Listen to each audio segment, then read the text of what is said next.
Hello students, आज हम लोग जैसा कि कल डिसाइड किया था कि 3 दिन हम लोग सेक्शन 1 लेंगे और 3 दिन सेक्शन 2 टॉपिक पॉइंट आउट करेंगे। तो आज चूंकि शुरुआत करना है तो अच्छा है कि सेक्शन 1 से टॉपिक टेकअप किया जाए।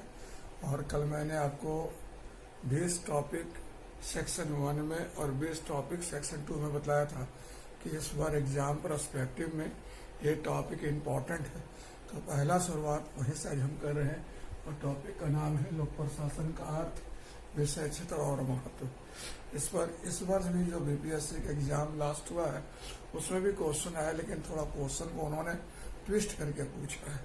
एक दफा बीपीएससी में इस टॉपिक पर मोटा मोटी बोला जाए तो 2 दफा क्वेश्चन आया है जो इसी से संबंधित है। वैसे तो इससे मिलता जुलता बहुत सारे क्वेश्चन है, लेकिन ये 2 टॉपिक जो है जिससे काफी मिलता जुलता है। तो एक जो क्वेश्चन आया तो उसने पूछा लोक प्रशासन को परिभाषित करे और लोक प्रशासन और के विषय क्षेत्र और महत्व का आलोचनात्मक परीक्षण करे। क्वेश्चन तो ये हो गया। और जो 64वां बीपीएससी जो हुआ, जो पिछले दिन हुआ है, उसमें पूछा है कि लोक प्रशासन का क्षेत्र और इसकी पहचान एक शैक्षणिक अध्ययन शास्त्र और क्रियाशील सरकार दोनों ही रूप में सदैव संवाद और विवाद का विषय रहा है, चर्चा करें। दूसरे विषय के तुलना में लोक प्रशासन थोड़ा अलग है। क्यों अलग है ये मैं बतला दूं कि यह बहुत ही खुला हुआ सब्जेक्ट है और इसमें नित्य दिन परिवर्तन होते रहते हैं। समझ रहे हैं? तो ये सामाजिक व्यवहारिक विज्ञानों में भी सब सर्वाधिक प्रभावित, सर्वाधिक परिवर्तनशील विषय में आता है लोक प्रशासन। आप प्रतिदिन पेपर उलट कर देखो, जो घटनाएं घटते रहती है, सरकार जो निर्णय लेते रहती है, अंतर्राष्ट्रीय राष्ट्रीय पटल पर जो महत्वपूर्ण घटनाक्रम है, सब लोक प्रशासन के लिए नित्य दिन विषय वस्तु का निर्माण करते रहते हैं। तो इस दृश्य से क्या होता है कि इसका विषय क्षेत्र हमेशा विस्तारशील होते रहता है। तो खैर वो तो बाद में बात होगी। जरा आज मैं आपके साथ डिस्कस कर रहा हूँ लोक प्रशासन का अर्थ किसे कहते हैं, लोक प्रशासन का विषय क्षेत्र किसको कहते हैं और लोक प्रशासन का महत्व किसे कहते हैं। क्योंकि अभी आपको पता है लॉकडाउन चल रहा है, सभी दुकानें बंद है, यहाँ तक कि मार्कर वगैरह भी जो मेरे पास था वो भी अब धीरे धीरे खत्म हो रहा है। तो इस परिस्थिति में मैं ज्यादा बोर्ड इस्तेमाल नहीं कर पाऊंगा, लेकिन जो चीज पढ़ाना है उसका मैं आपको पॉइंट आउट कर दिया हूँ। ये जो है लोक प्रशासन का अर्थ है, ये लोक प्रशासन का विषय क्षेत्र हुआ, ये लोक प्रशासन का महत्व है। इससे के इर्द गिर्द हम लोग आज टॉपिक डिस्कस करेंगे। क्लियर है? जैसा कि आप जानते हो कि लोक प्रशासन को हम कई संदर्भ में डिफाइन कर सकते हैं, लेकिन आमतौर पर आम बोलचाल में हम लोग 4 अर्थ में लोक प्रशासन को लेते हैं। आपको मैं कल भी या पिछले क्लास में बतला रहा था कि लोक प्रशासन को 4 संदर्भ में ले सकते हैं। जैसे लोक प्रशासन एक विषय के रूप में, विद्या शाखा के रूप में, अनुशासन के रूप में, जैसा कि दूसरे सामाजिक व्यवहारिक विज्ञान हुए, जैसे आप ले लो समाजशास्त्र ले लो, मानव शास्त्र ले लो, मनोविज्ञान ले लो। उसी प्रकार लोक प्रशासन भी एक विषय है, एक अनुशासन है, एक विद्या शाखा है। दूसरा लोक प्रशासन एक आजीविका अथवा व्यवसाय के रूप में। मैंने बतलाया जब आप ग्रेजुएशन कंप्लीट किया तो आपके सामने बहुत सारे ऑप्शन थे कि आप किसी को भी कैरियर के रूप में चूज कर सकते हो, लेकिन आपने लोक प्रशासन को कैरियर के रूप में चूज किया। आप सरकारी नौकरी को एक अपने आजीविका के रूप में तय किया है, उसी की तैयारी कर रहे हैं। ये 30-35 जो भी उम्र निर्धारित है, 32 वर्ष है, इसमें आपको प्रवेश मिलेगा और पूरे रोजगार योग्य वर्ष जो आपका है आप इसी में रहेंगे और 60 वर्ष के बाद आप सेवानिवृत्त हो जाएंगे। तो इसको आजीविका या व्यवसाय कहते हैं। तीसरा लोक प्रशासन विषय अथवा प्रक्रिया और व्यवहार के रूप में। लोक प्रशासन प्रक्रिया और व्यवहार के रूप में आपको देखना है तो किताबों में नहीं मिलेगा, बल्कि आप यहाँ से 2 किलोमीटर 3 किलोमीटर अपने ब्लॉक में चले जाइए, अपने अंचल में चले जाइए, अपने अनुमंडल में चले जाइए, जिला में चले जाइए, पुलिस थाने में चले जाइए, आपको लोक प्रशासन प्रक्रिया अथवा व्यवहार करते हुए मिल जाएगा।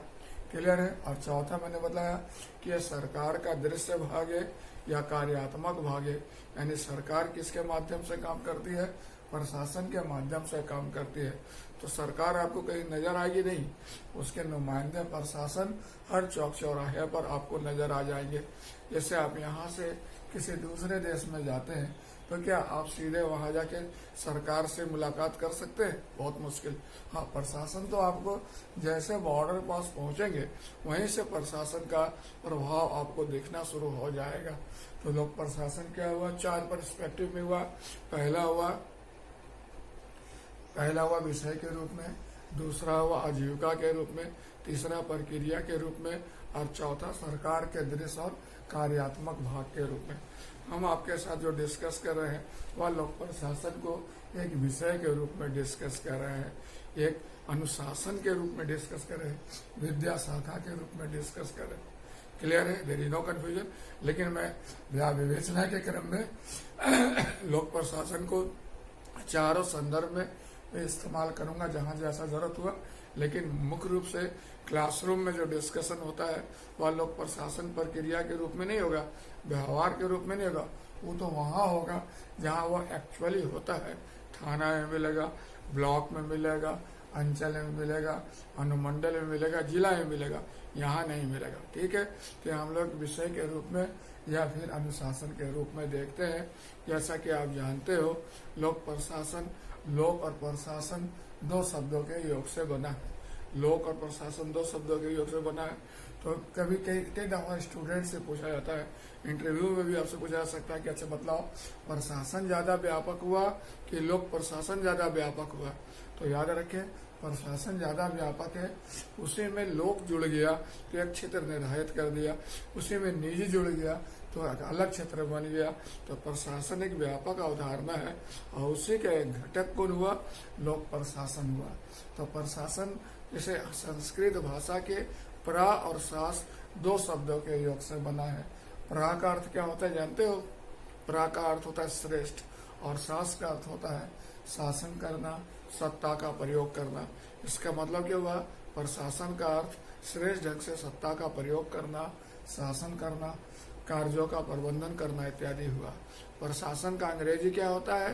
एडमिनिस्ट्रेशन होता है, जो लैटिन शब्द एडमिनिस्ट्रेरी से बना है। ADMINISTRARE,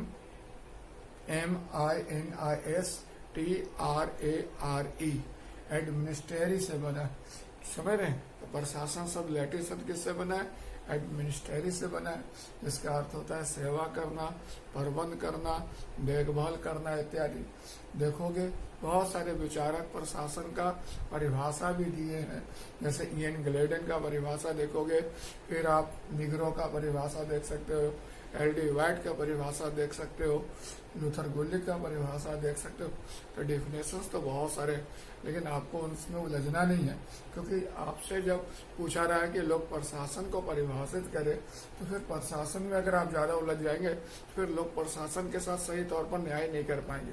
इसलिए 1-2 डेफिनेशन ऐसे अपने नॉलेज के लिए आप याद रख सकते हैं।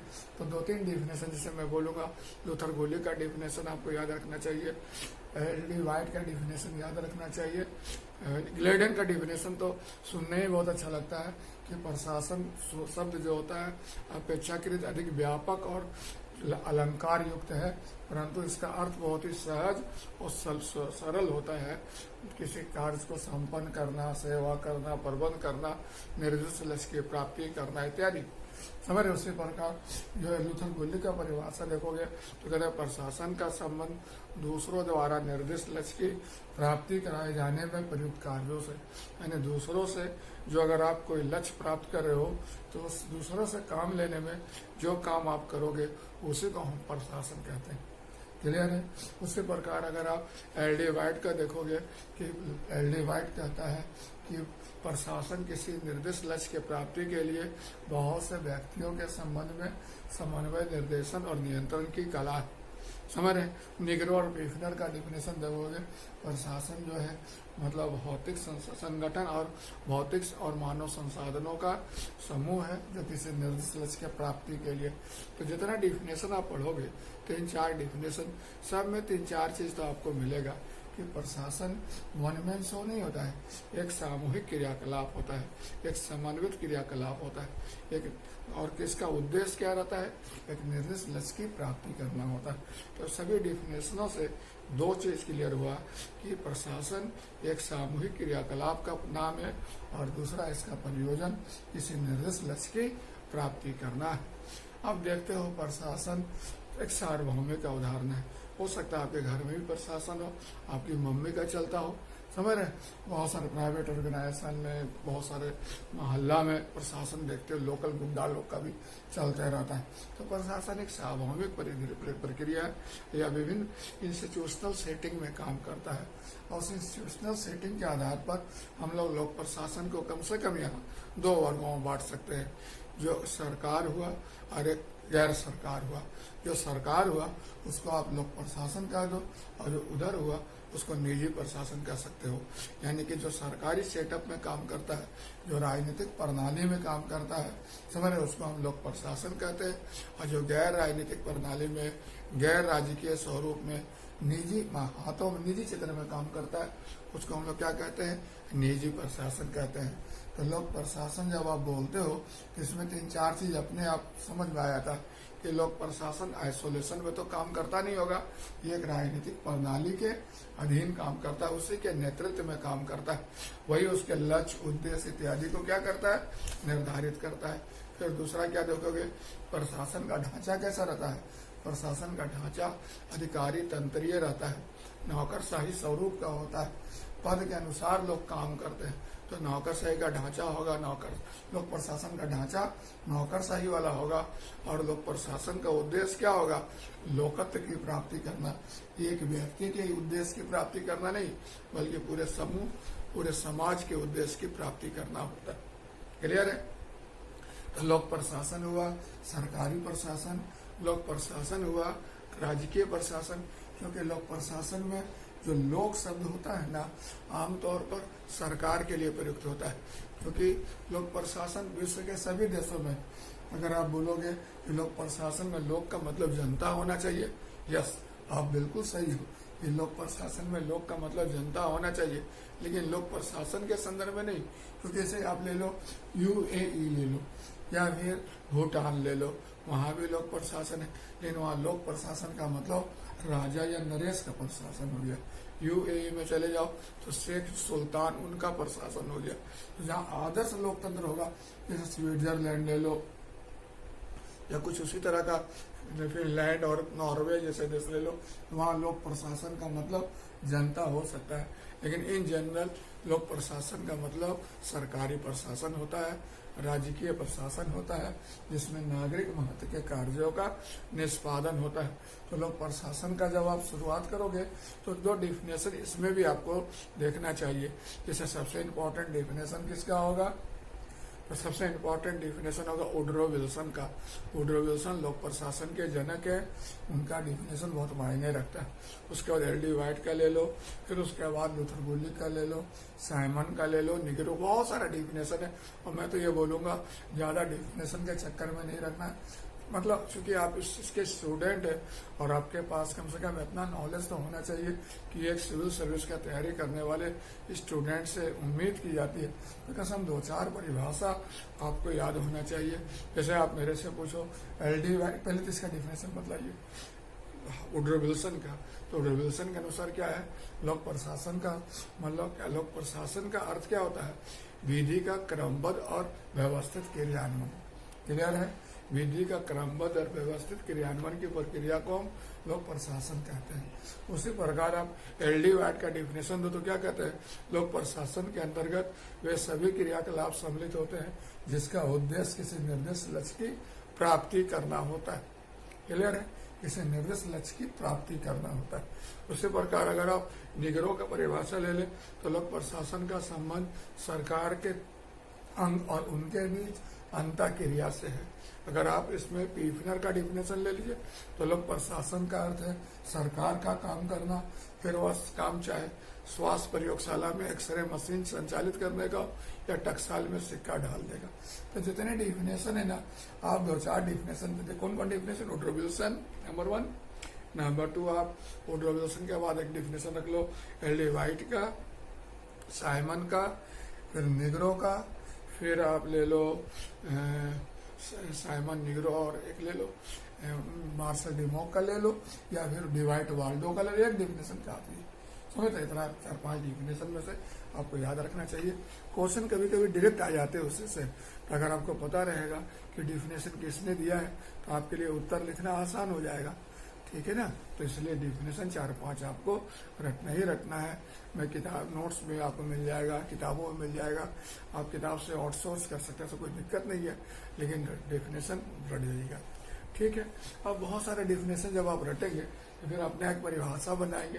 जैसे मैंने आपको परिभाषा बताया कि लोक प्रशासन वर्चुअली किसको कहते हैं, राजकीय प्रशासन को कहते हैं, समझ रहे, या सरकारी प्रशासन को कहा जाता है। इसमें राज्य के कार्यों का क्या करते हैं हम, प्रबंधन करते हैं। इसमें सरकार के तीनों अंग और उनके बीच अंतःक्रिया सम्मिलित होता है। इसमें सभी स्तर के शासन, केंद्र स्तर, प्रांत स्तर, स्थानीय स्तर, सभी स्तर के शासन सम्मिलित होते हैं। इसमें नागरिक महत्व के कार्यों का निष्पादन होता है। तो नागरिक महत्व का कार्य क्या हुआ, कानून व्यवस्था बहाल करना, समाज को बुनियादी सेवाएं प्रदान करना, राजस्व संग्रह करना, समग्र कोरोना वायरस से देश को बचाना वगैरह वगैरह। और लास्ट में मैंने बताया ये सामाजिक अभियंत्रण का उपकरण है। इनफैक्ट राजनीति को सामाजिक अभियंत्रण कहते हैं, अंग्रेजी में सोशल इंजीनियरिंग कहते हैं। जिस प्रकार मतलब इंजीनियरिंग 2 प्रकार का हो गया, एक फिजिकल इंजीनियरिंग ले लो, एक सोशल इंजीनियरिंग ले लो। तो जो इंजीनियर्स इन जनरल जो है वो फिजिकल इंजीनियरिंग करते हैं, और जो पॉलिटिक्स में जो लोग हैं वो लोग सोशल इंजीनियरिंग करते हैं, वो समाज का निर्माण करते हैं। और समाज निर्माण में लोग प्रशासन क्या करता है, एक उपकरण के रूप में सहयोग देता है। ये सामाजिक परिवर्तन का उपकरण है, ये सामाजिक निर्माण का उपकरण है। सो दिस इज लोक प्रशासन के बारे में डिफिनेशन होगा, लेकिन अंत में बदला देना, क्योंकि लोक प्रशासन एक खुला विषय है। लोक प्रशासन एक मतलब कह सकते हैं इसका कोई बाउंड्री फिक्स नहीं है, इसलिए क्या होता है इसका अर्थ हमेशा बदलते रहता है, उसका क्षेत्र हमेशा बदलते रहता है। तो इस परिप्रेक्ष्य में क्या होता है, कोई भी परिभाषा ऐसा नहीं हो है कि जो लोक प्रशासन को हमेशा और सदैव या पूर्ण रूप से परिभाषित करता हो। इसलिए इसका परिभाषा हमेशा खुला रहता है, और आज भी कोई ऐसी परिभाषा नहीं है जो लोक प्रशासन को पूर्णतया परिभाषित करता हो। क्लियर है? यहाँ तक कि मैं बतलाऊं कि 33वें निम्नवर्ग सम्मेलन में भी लोक प्रशासन की परिभाषा, नई परिभाषा ढूंढने की आवश्यकता पर बल दिया गया। क्लियर है? तो ये किसके बारे में बतला रहे थे, लोक प्रशासन क्या है उसके बारे में बतला रहे थे। अब जरा देखते हैं लोक प्रशासन का विषय क्षेत्र। विषय क्षेत्र को अंग्रेजी में क्या कहते हैं, scope of public administration. Scope का मतलब क्या होता है, विषय कहाँ तक फैला हुआ है, इसका विस्तार कहाँ तक है, कौन कौन चीज इसके अंतर्गत सम्मिलित होते हैं, कौन कौन इसके अंतर्गत सम्मिलित नहीं होते। समझ, जैसा कि आप जानते हो कि यह सामाजिक व्यवहारिक विज्ञान है, फिजिक्स केमिस्ट्री नहीं है, तो बट नेचुरल है। इसमें सभी विचारक एकमत नहीं होंगे, सभी विचारकों का राय अलग अलग होगा। कुछ विचारक अलग राय रखेंगे, कुछ विचारक अलग राय रखेंगे। तो इस हिसाब से आप क्या देखते हो कि इसके प्रकृति के विषय क्षेत्र के संबंध में 2 विचारधाराएं। मैं आपको बता दूं, जब आप किताब पढ़ोगे तो काफी फिसलन मिल सकता है, काफी मतलब कह सकते हैं मतलब विषय परखता देखने को मिल सकता है। आप बहुत सावधान रहना, ज्यादा चीजों में मत उलझ जाना। मैं बतला रहा हूँ, जब आप लोग प्रशासन का विषय क्षेत्र पढ़ना तो 2 विचारधारा को ध्यान में रखना।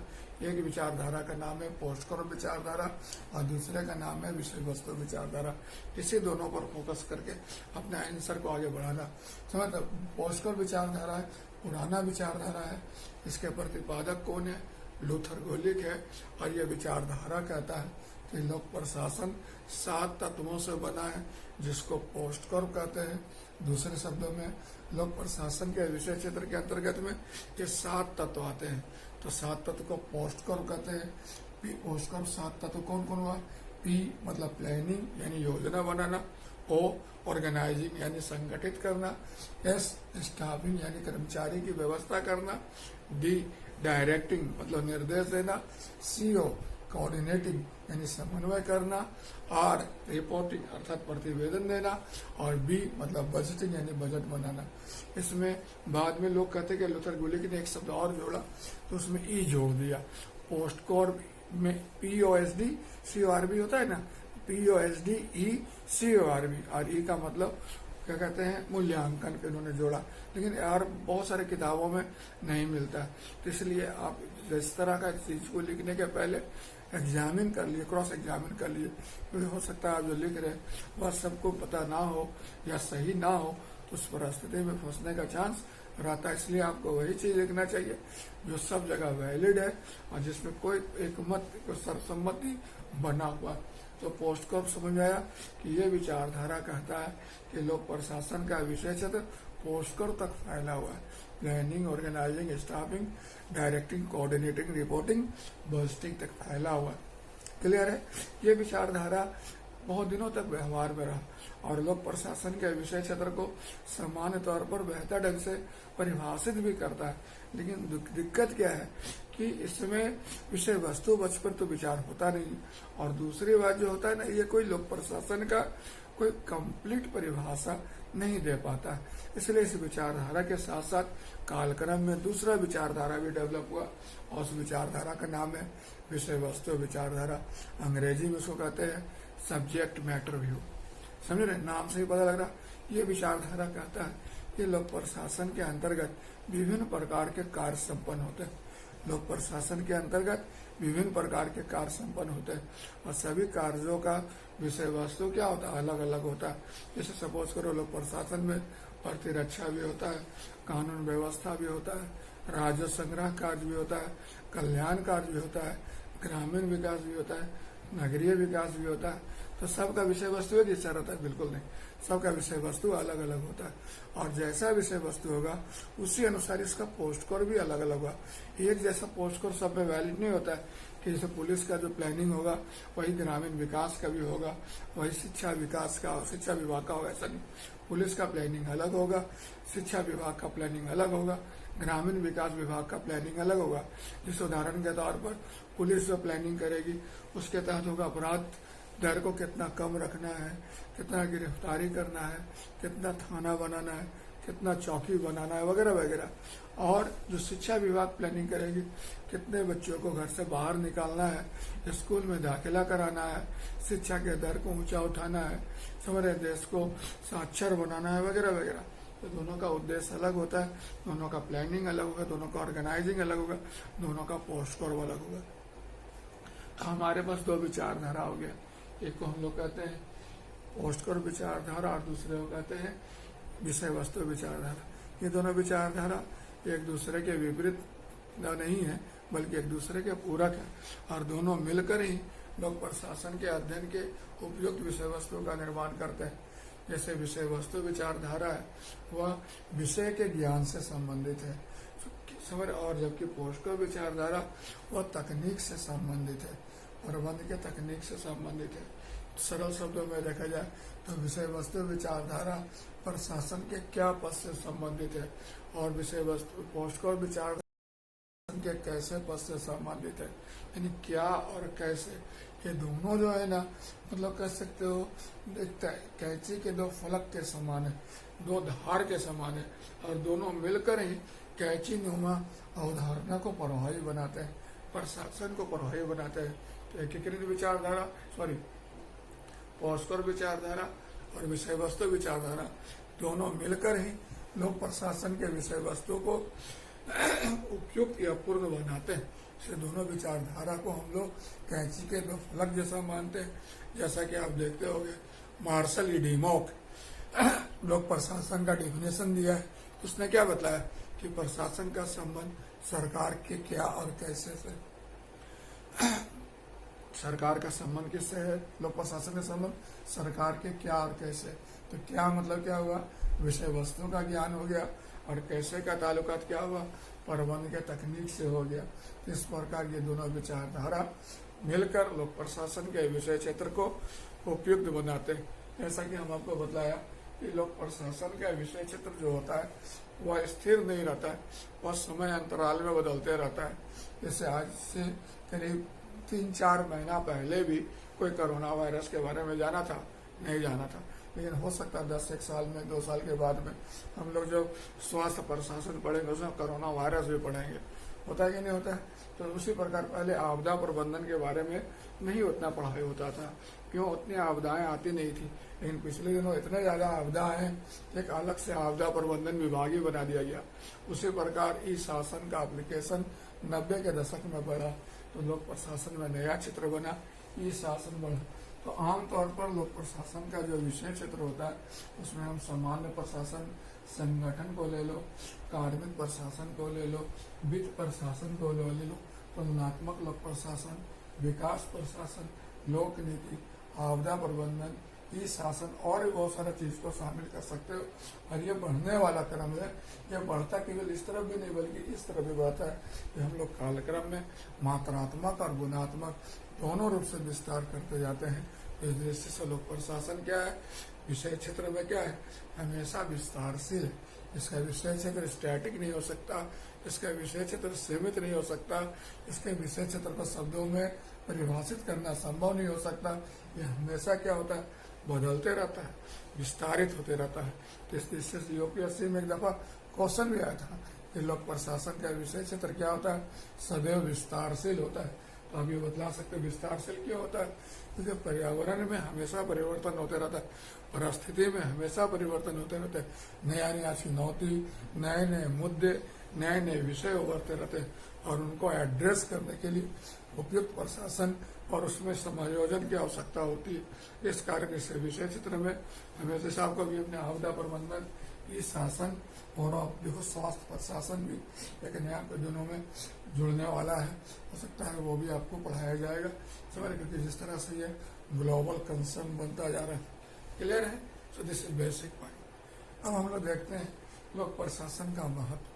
तो लोक प्रशासन का महत्व क्या है, मतलब what is importance of public administration. जैसे आए बतलाओ, जैसे कहते हैं ना ऐसे कि लोक प्रशासन के महत्व के बारे में आप मतलब शब्दों में बतला भी नहीं सकते हो। आज देखो पिछले दिनों सरकार ने कोरोना वायरस के कारण जो लॉकडाउन कर रखा है, आपकी नागरिक जीवन बिल्कुल अस्त व्यस्त हो गई है। आप कहीं जा नहीं सकते हो, आप केवल घर के अंदर रहते हो। थोड़ा दूर बाहर निकलते हो, पुलिस वाला बोलना शुरू कर देता है। समझ रहे हैं? तो सभी कार्यालय बंद कर दी गई है, मेट्रो बंद है, ट्रेन बंद है, स्टेशन बंद है, एयरपोर्ट बंद है। तो आप देख रहे हो पूरा प्रशासन के छत्र छाया में आप रहते हो, प्रशासन के प्रभाव क्षेत्र के अंतर्गत रहते हो। आज का मानव हमारे प्रशासनिक राज्य में जीता है। किसको प्रशासनिक राज्य कहते हैं? एक ऐसा राज्य जिसमें प्रशासन व्यक्ति के जन्म से लेकर मृत्यु तक समस्त कार्य व्यवहार को प्रभावित करता है। फ्रांस को यद्यपि प्रशासनिक राज्य का आदर्श रूप माना गया था।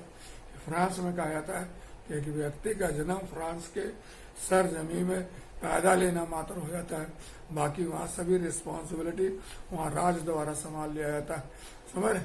तो यहाँ पर प्रशासन व्यक्ति के पालदा से लेकर कब्र तक जितने क्रियाकलाप है सबको प्रत्यक्ष प्रत्यक्ष रूप से प्रभावित करता है।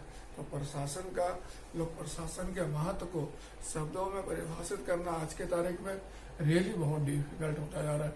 क्लियर है? तो लोक प्रशासन का महत्व अचानक बढ़ा या कालक्रम में बढ़ा, और फिर ये बढ़ा तो इसके पीछे कारण क्या है, इसको जानने के लिए आपको थोड़ा सा ऐतिहासिक पृष्ठभूमि में देखना पड़ेगा।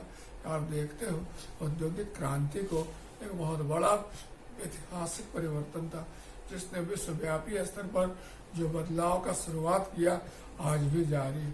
तो औद्योगिक क्रांति ने क्या किया, बड़े विशाल संगठनों का उदय दिया, बड़े विशाल संगठनों का उत्पन्न किया। समझ रहे? प्रौद्योगिक विकास किया। समझ रहे? लोक प्रशासन के आकार को व्यापक और विस्तृत कर दिया, समाज में नए नए मुद्दे और चुनौती को उत्पन्न कर दिया। समझ रहे? तो पहला पॉइंट आप कर सकते हो, लोक प्रशासन के बढ़ते महत्व का कारण औद्योगिक क्रांति का प्रभाव, नंबर 1। दूसरा, बड़े विशाल संगठन का उदय। तीसरा, विज्ञान और प्रौद्योगिकी का विकास। चौथा, लोक प्रशासन के भूमिका और कार्यों में वृद्धि। पांचवा, समाज के मुद्दे और प्राथमिकताओं में अप्रत्याशित वृद्धि। फिर लोकतंत्रीकरण हुआ, संचार के साधन का विकास हुआ। समझ रहे? उसके बाद और क्या, जनसंख्या में बहुत तेजी से वृद्धि हुई। फिर आप देखते हो मलिन बस्तियों का बड़ी तेजी से विस्तार हुआ। फिर आप देखते हो कि सामाजिक आर्थिक नियोजन और लोक कल्याणकारी राज्य अवधारणा सरकार द्वारा अपनाया गया। फिर आप देखते हो आज का युद्ध का विध्वंसकारी प्रकृति देखते हो, आज का इतने बड़े पैमाने पर युद्ध होता है, इतने बड़े पैमाने पर तबाही लाता है, उसके कारण भी प्रशासन का महत्व बढ़ा। आपदा में पिछले दिनों बहुत ज्यादा इजाफा हुआ है, मानव निर्मित आपदा और प्रकृति जनित आपदा के कारण बहुत सारे क्षति हो रहे हैं। इसके अलावा समाज में आज देखो समरसता का अभाव होता जा रहा है, सहिष्णुता घटते जा रहा है, विश्व में एक सिविल वार जैसी स्थिति उत्पन्न हो गई। इन सब ने क्या बना रहा, इधर कोरोना वायरस के आगमन क्या कर रखा है, प्रशासन के महत्व को, प्रशासन के भूमिका को बढ़ा रखा है। आज के तारीख में आज 2018 अप्रैल 2020 को यदि देखा जाए, सबसे महत्वपूर्ण समाज में कौन है, तो सरकारी हॉस्पिटल है, डॉक्टर है, नर्स है, पुलिस है, पैरामिलिट्री फोर्सेज है, मिलिट्री, यही सब इम्पोर्टेंट है, क्योंकि इन्हीं के भरोसे अभी राहत कार्य चल रहा है, इन्हीं के भरोसे कोरोना वायरस जैसे अत्यंत कह सकते दुर्लभ दुश्मन से लड़ा जा रहा है। तो इस हिसाब से आप देखो प्रशासन का महत्व बहुत बढ़ता जा रहा है। क्लियर है, देयर इज नो कन्फ्यूजन। तो हम लोग देखते हैं कि प्रशासन का महत्व इतना अधिक है, तो करता क्या है प्रशासन। तो सबसे पहला सबसे इम्पोर्टेंट काम है प्रशासन को कि वह शासन को आधार प्रदान करता है, सरकार को आधार प्रदान करता है। सरकार बगैर प्रशासन का ठीक उसी प्रकार से परिचर्चा कलब, केवल चर्चा करने के अलावा प्रशासन और कुछ नहीं कर, सरकार कुछ नहीं कर सकती है। तो सरकार को यह क्या करता है, आधार प्रदान करता है, शासन को आधार प्रदान करता है। यह क्रियान्वयन का उपकरण है, यह देश की अखंडता और एकता की रक्षा करता है, ये देश में कानून और व्यवस्था बनाए रखता है, यह समाज में बिजली, पानी, सड़क जैसे बुनियादी सेवाएं देता है, यह समाज के दुर्बल वर्गों के हितों की रक्षा करता है, यह समाज में यह मतलब निरंतरता को बनाए रखता है और नवाचार को समाहित करता है। समझ रहे, इस हिसाब से आप देखो प्रशासन का महत्व बहुत ही व्यापक है, बहुत ही विस्तृत है और ये लगातार बढ़ता ही जा रहा है। क्लियर है। जैसा कि आप आज देखो, कहते हैं फाइनर के राज सर्वत्र है, हेनरी फयल कहता है प्रशासनिक प्रक्रिया सार्वभौमिक है। कोई भी ऐसा आज व्यक्ति नहीं है जो अपने आप को प्रशासन के प्रभाव से मुक्त कर सकता है। कोई भी ऐसा स्थान नहीं है जो प्रशासन के प्रभाव क्षेत्र के अंतर्गत नहीं आता है। आज पूरे व्यक्ति, सभी व्यक्ति और हर क्षेत्र प्रशासन के दायरे में आता है। प्रशासन को हम आज के तारीख में समकालिक सभ्यता का विज्ञान मानते हैं, जो मानव जाति को पर्यावरण के साथ तालमेल बैठाने में, संघर्ष करने में और सस्टेन करने में मदद करता है। आज जितने भी विषय हैं सबसे इम्पोर्टेंट प्रशासन है, समझ रहे हैं, क्योंकि प्रशासन जो है सबको रेगुलेट, मैनेज करता है, सबको इन्फ्लुएंस करता है। मैंने प्रशासन के महत्व को व्याख्या करने को 4 संदर्भ बताया कि व्यक्ति के संदर्भ में प्रशासन क्या मायने रखता है, समाज के संदर्भ में क्या मायने रखता है, राज्य के संदर्भ में मायने क्या रखता है और विषय के रूप में क्या मायने रखता है। तो आप देखोगे आज का व्यक्ति पूरी तरह प्रशासन पर आश्रित है। विभिन्न आवश्यकताओं के पूर्ति के लिए वो प्रशासन के तरफ टकटकी लगाए बैठा। समझ रहे हैं, पहले का व्यक्ति हो सकता है अपनी आवश्यकताओं को पूरा भी कर सके, लेकिन आज का व्यक्ति तो अपनी विभिन्न आवश्यकता, जैसे दिल्ली में आप रहते हो तो सब्जी हुआ, दूध हुआ, अंडा हुआ, बिजली हुआ, पानी हुआ, सड़क हुआ, सबके लिए आप किस पे निर्भर हो, सरकार पर निर्भर हो। अभी तो राहत कार्य के लिए सब सरकार पर ही निर्भर है, शिविर चल रहे, भोजन बन रहे, सबको खाना होने की व्यवस्था की जा रही है। समाज, पहले का समाज जो था ना, आप उसी समाज था, छोटा समाज था, अपने तमाम आवश्यकताओं की पूर्ति स्वयं कर लेता था। लेकिन आज का समाज बड़ा है और आश्रित है, विभिन्न आवश्यकताओं की पूर्ति के लिए दूसरे पर निर्भर है। तो उस परिस्थिति में लोग प्रशासन उसके विभिन्न आवश्यकताओं की पूर्ति करता है, लोग प्रशासन उसको पूरी तरह से प्रभावित करता है।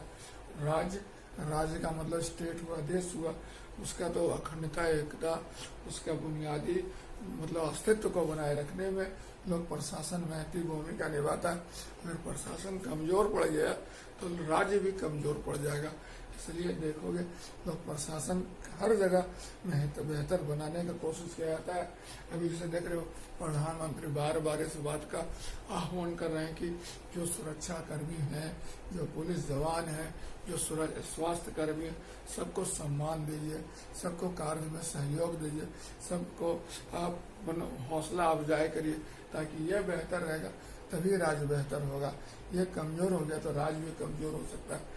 तो व्यक्ति के संदर्भ में देखा, समाज के संदर्भ में देखा, विकासशील समाज के संदर्भ में देखा, विकसित समाज के संदर्भ में देखा, राज्य और देश के संदर्भ में देखा।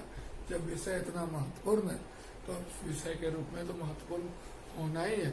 आज आप देखते हो कि जितने सामाजिक व्यवहारिक विज्ञान है सबसे ऊपर प्रशासन है।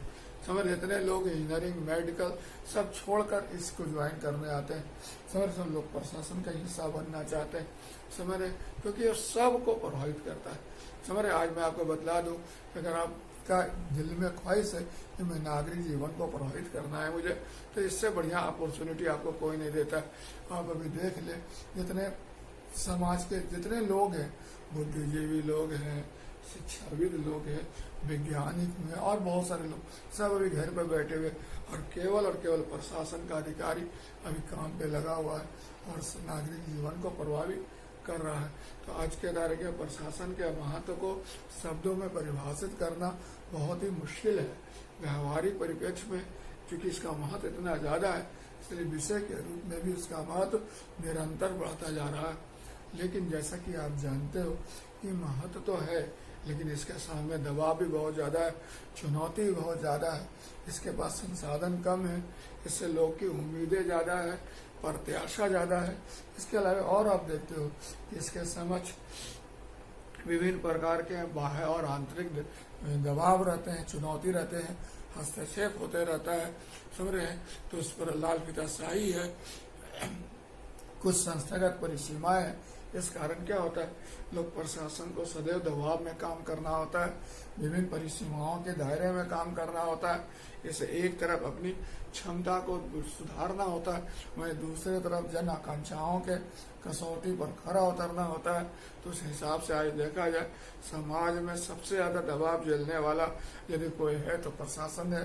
समाज का इसका में हित जो सबसे ज्यादा प्रभावित करने वाला तो वह प्रशासन है। समाज में सबसे ज्यादा लोग जो उम्मीद जिससे रखते हैं वो प्रशासन है। तो उस हिसाब से सबसे संभावनापूर्ण सर्वाधिक महत्व मतलब कह सकते हो विस्तारशील प्रशासन है आपका लोक प्रशासन, और इसका महत्व आने वाले दिनों में किसी मायने में घटने वाला नहीं है, बल्कि और बढ़ता ही जा रहा है। तो आप इसका एक आंसर लिख के लाना। दो क्वेश्चन मैं आपके साथ डिस्कस कर रहा हूँ। एक तो अगर सिंपल लिखना तो लिखना लोक प्रशासन को परिभाषित करें, और दूसरा उसी का दूसरा पार्ट हुआ कि लोक प्रशासन के विषय क्षेत्र और महत्व का आलोचनात्मक परीक्षण करें। जो संभवतः 46वां आया, 47वां बीपीएससी में आया।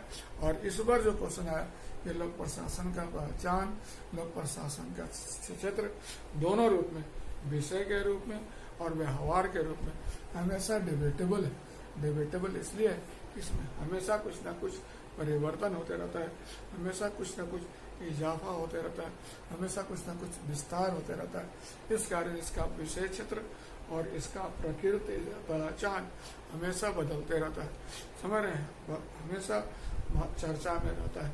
हमेशा जो कह सकते हो कि अगर इस साल जो 64वां बीपीएससी क्वेश्चन जो आया था, अगर उसका क्वेश्चन देखा जाए कि लोक प्रशासन का विषय क्षेत्र, इसे देखो किसी भी चीज को देखना है ना, उसको दो रूप में देखना, उसको बांट देना, व्यवहार के रूप में और विषय के रूप में। व्यवहार और विषय, तो व्यवहार का संबंध विषय से, व्यवहार में जैसे जैसे वृद्धि हो जाएगा विषय के रूप में भी इजाफा होता जाएगा।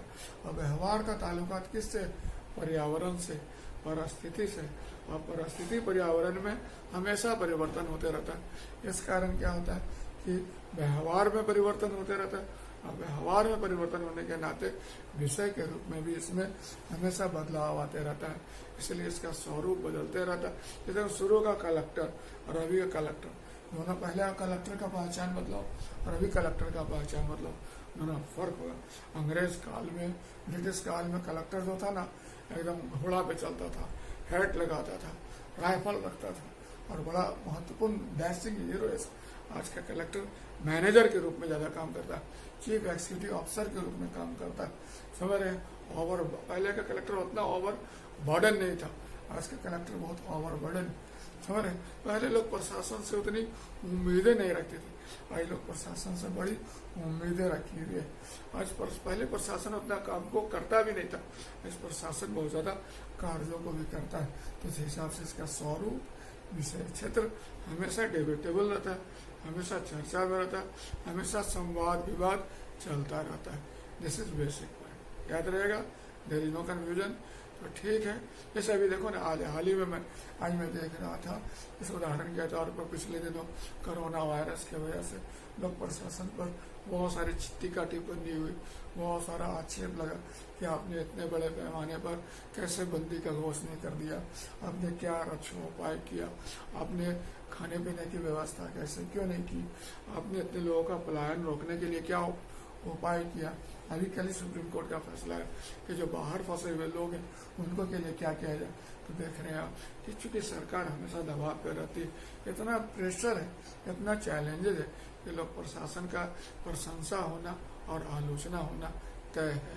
लेकिन कोई बात नहीं, यही इसकी विशेषता है, जितना इसकी आलोचना होती है उतना ही ये आगे चलकर प्रशंसा का पात्र भी बनता है। ठीक है, तो आप लिखो ना, और कहीं कोई दिक्कत है तो आप मेरे से कांटेक्ट करना। पहले हल्का वाला लिखो, लोग प्रशासन को परिभाषित करें, लोग प्रशासन के विषय क्षेत्र और महत्व का आलोचनात्मक परीक्षण करें, फिर आगे लिखना। ठीक है, ओके, ऑल द बेस्ट।